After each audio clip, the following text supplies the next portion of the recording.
Yang 2 orang negatif kan. Yang rapid test yang 1 positif.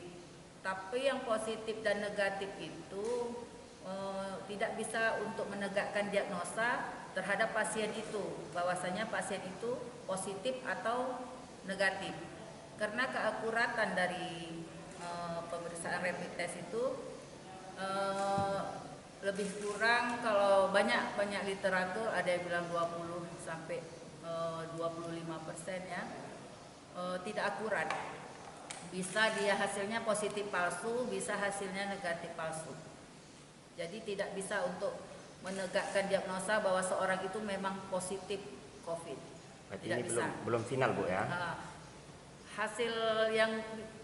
Hasil diagnosa yang bisa ditegakkan terhadap seseorang itu dia positif atau negatif itu pemeriksaan swab. Pemeriksaan swab itu artinya pasien harus kita rujuk ke rumah sakit rujukan.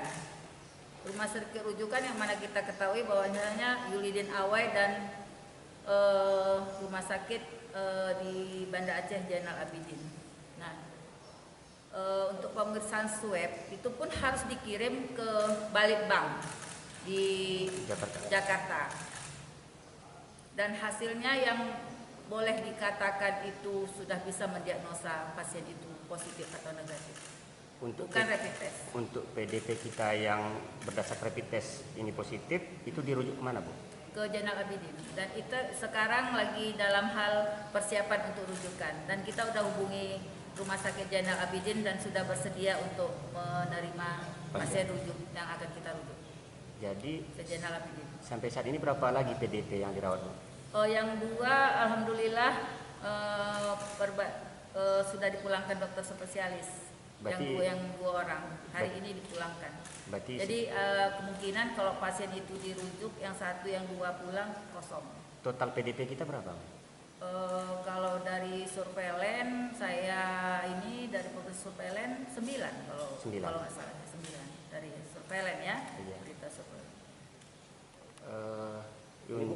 Untuk yang positif ini pasien ketiga Bu ya? PDP ketiga ya? Bukan. Itu nanti saya pastikan lagi lah dengan surveilen ya. Ketiga apa kelima? Kelima atau? Bukan ketiga? Bukan ketiga? Kelima. Kalau nggak salah saya kelima. Bisa diterangkan Bu ini mengenai kelima atau keenam gitu ya? Diagnosa gejala yang dialami oleh ini Bapak itu. Bapak itu termasuk riwayat perjalanan. Seperti keluhan. Jadi kan pasien untuk membuat status pasien itu OTG, orang tanpa gejala, ODP, orang dalam pemantauan, PDP, pasien dalam pengawasan, itu kita lihat dari anamnesa ke pasien. Pertama riwayat perjalanan ya, riwayat perjalanan dari seseorang, apakah dia dalam 14 hari sebelum timbulnya gejala dia ada melakukan perjalanan ke daerah terjangkit. Nah, jadi itu 1. Kemudian 2 dia ada keluhan ringan sampai berat ya. Bisa ringannya bisa demam 38 derajat Celcius atau lebih, ada batu, ada nyeri tenggorokan, dan berat sampai sesak napas dan kadang ada muncul diare. Dalam hal ini Bapak pernah keluhannya apa dan riwayat perjalanannya dari mana? Dari riwayat perjalanannya memang dari salah satu daerah terjangkit di Jakarta. 14 hari sebelum muncul gejala dia memang ada melakukan perjalanan ke daerah terjangkit Jakarta. Gejala yang dialami kalau umumnya gejalanya itu demam, batuk,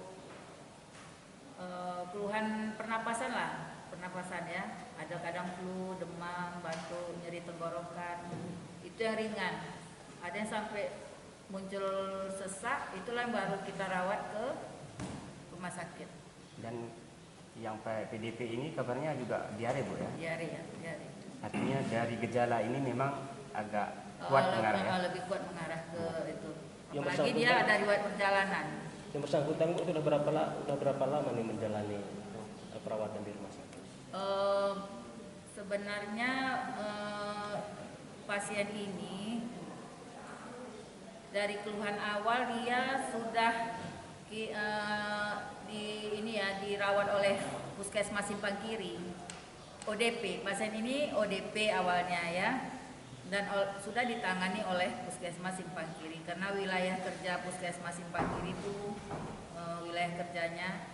Kemudian oleh Simpang Kiri mengabarkan kepada kami bahwasanya bapak ini gejalanya udah serius, udah semakin mengkhawatirkan, sehingga oleh Dinkes disarankan untuk rujuk ke rumah sakit. Itulah 4 hari.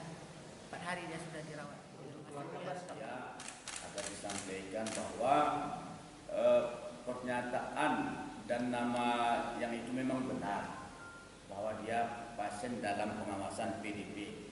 Tetapi hasil dari rapid test itu keakuratannya hanya 20%.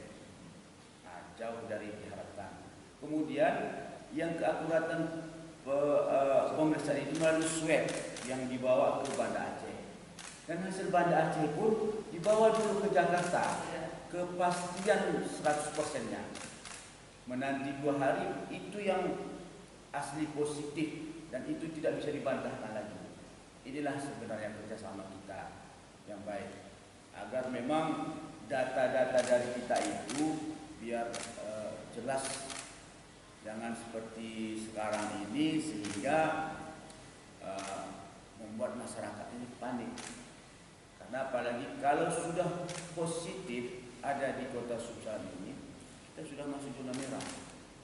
Dan ini seluruh masyarakat, istilahnya kerabat-kerabatnya harus kita tracking, harus kita perketat.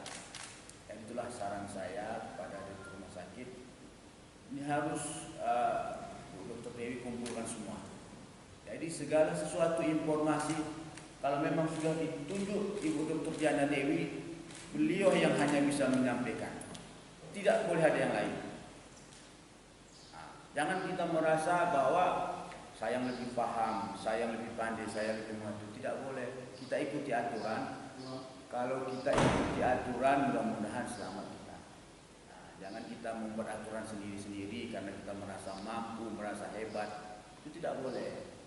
Karena kita bentuk ada gugus tugas, ada udah bagian-bagian tugas ini kegiatannya, yang posko rumah sakit, posko karantina, posko perbatasan. Sudah kita siapkan semua. Jadi itulah aturan tatanan itu yang harus kita ikuti. Jadi saya pikir pada saudara kami awak media itu dapat menjelaskan bahwa kita pemerintah yang pertama tidak menutupi informasi, yang kedua bahwa hasil rapid test itu keakuratannya hanya 20%. Dan seperti disampaikan oleh saudara Khalidin tadi bahwa walaupun hasil swab hasil Jakarta itu positif dan itu bisa sembuh, sebagaimana kita lihat Menteri Perhubungan yang kita lihat kemarin itu di televisi, dia yang paling parah sehingga udah kronis betul sehingga kemarin dinampakkan dia bisa sembuh walaupun sedikit agak kesehatannya agak kurus, tapi artinya bahwa bisa sembuh. Dan inilah kita juga perlu mengetahui kalau memang positif atau tidak, sehingga kita bagaimana membuat langkah-langkah di daerah kita ini, membuat langkah kalau ini begini harus begini kita laksanakan. Jadi itu perlu data yang akurat itu, sehingga jangan nanti data yang salah akhirnya kita melakukan pelaksanaan yang salah. Mungkin demikian, terima kasih. Pak, terkait beredarnya isu ini, langkah-langkah apa yang akan dilakukan oleh gugus tugas Kota Usaha supaya tidak berulang kembali, Pak? Seperti saya sampaikan tadi awal bahwa kepada Ibu Direktur Rumah Sakit agar SOP atau protap itu harus jelas. Segala sesuatu apa yang terjadi di rumah sakit itu harus satu pintu yang sudah ditunjuk Dr. Diana Dewi. Apapun itu ceritanya, sehingga apa informasi itu harus jelas.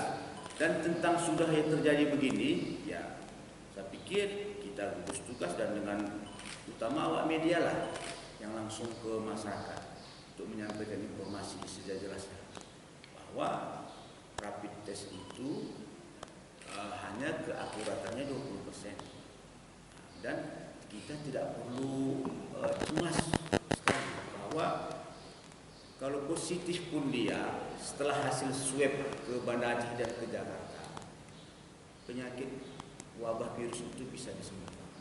Saya pikir demikian. Kemudian mungkin Pak Ben perlu dijelaskan kan, hasil ini kan masyarakat sekarang panik. Mohon berhenti untuk panik berlebihan, tapi dengan adanya tes awal, masyarakat harus menjadi cambuk bagi masyarakat yang selama ini masih sepele. Masyarakat mungkin Bapak perlu sampaikan ini kan.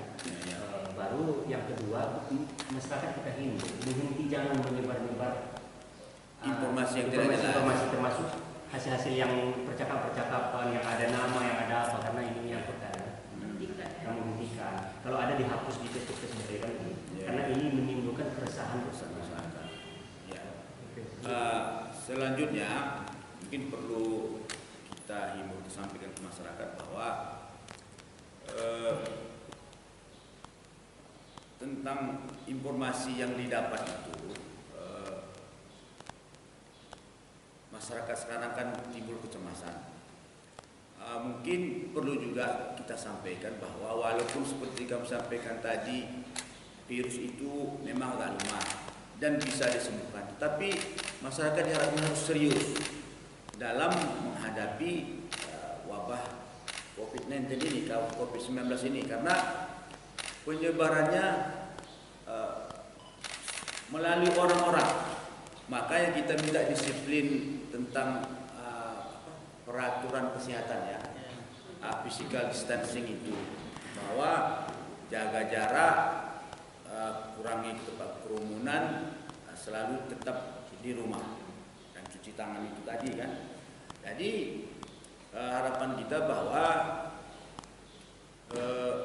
dalam menyampaikan kepada masyarakat, kalau memang informasi itu belum jelas, seperti ya warga netizen lah, supaya kalau tidak perlu itu tidak usahlah kita upload, kita share, sehingga mungkin bila perlu sekarang ini kita mari memulai men-share atau mengupload yang berita-berita gembira, berita-berita yang bisa menyegahkan masyarakat walaupun berhubungan sama wabahnya ataupun tidak, sehingga membuat kurang kecemasan masyarakat. Saya pikir ini perlu kebersamaan kita bersama-sama. Tidak, tugas ini tidak serta-merta harus dipundakkan kepada gugus tugas, tapi kita selaku masyarakat, seluruh stakeholder dari media, tokoh masyarakat, ulama, pemerintah, sampai ke desa-desa itu harus saling bahu-membahu. Saya pikir demikian. Mungkin untuk masyarakat yang sudah terlanjur memposting di Facebook, ini kan membuat misalnya apa? Ya, yang sudah terlanjur mungkin yang posting ini